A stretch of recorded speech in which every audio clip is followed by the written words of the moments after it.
Hi there, my name's Ivy, and today I'm going to show you and tell you how to bond with your horse. Now, maybe you and your horse just aren't quite bonding, or maybe your horse is a little bit scared or nervous, so today I'm going to fix those problems for you and tell you how to bond. The first thing is if the horse that you're going to buy or have bought is a little bit nervous or scared, you don't want to just walk right up to them and be all lovey on them. You just want to let them come to you if your horse is nervous or scared. You just want to let them come to you because it's never good to walk up to a nervous or scared horse that you've never met before, or maybe just doesn't really like you that much, and just walk up to them and make them deal with it. You're just going to want to let them come to you, so maybe stand outside a fence or something, and if they don't come to you, then just let them not come to you. It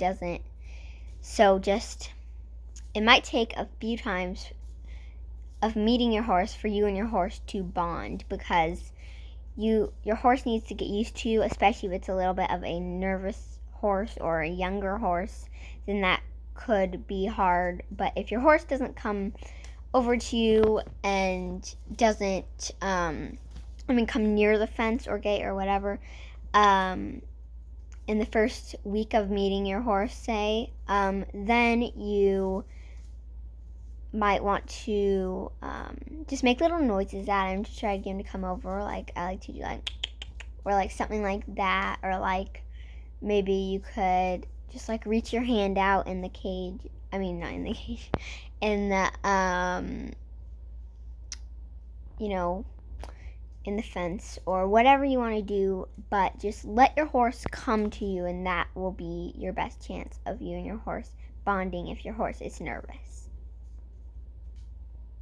So maybe your horse just isn't very interested in you and isn't very nervous. They're just not interested in you, or don't really care about you or like you that much.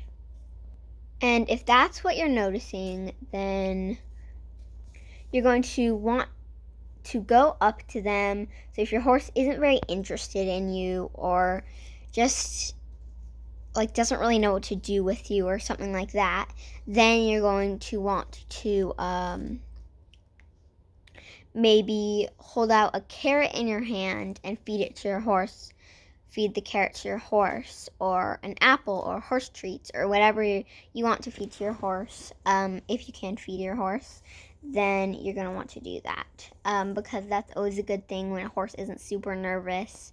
You're going to want to just give them a treat or something like that. But I do know that some horses aren't very interested in treats and don't really care about treats. So if that horse is one of those horses, if that horse is one of your horses that just doesn't really care about treats, or still isn't interested in you after you give them a treat, or still just doesn't really care about you, then you should try to brush them or groom them, or just pet them. Just pet them for an hour. Just anything that you could do. I would personally say groom your horse if you have brushes. If not, you could honestly just use a normal hairbrush. For then, just make sure it's soft enough for them and stuff. But you just need to do something like that. And also, petting your horse is also a really good way to bond with your horse, because if you just pet them, if you just sit there and pet them for, let's say, an hour, they will get used to you and will just get used to you and hopefully bond with you. Okay, well, I hope that you enjoyed these tips and that they help you with bonding with your horse. And if they do, then please click the thumbs up and subscribe. And yeah, bye.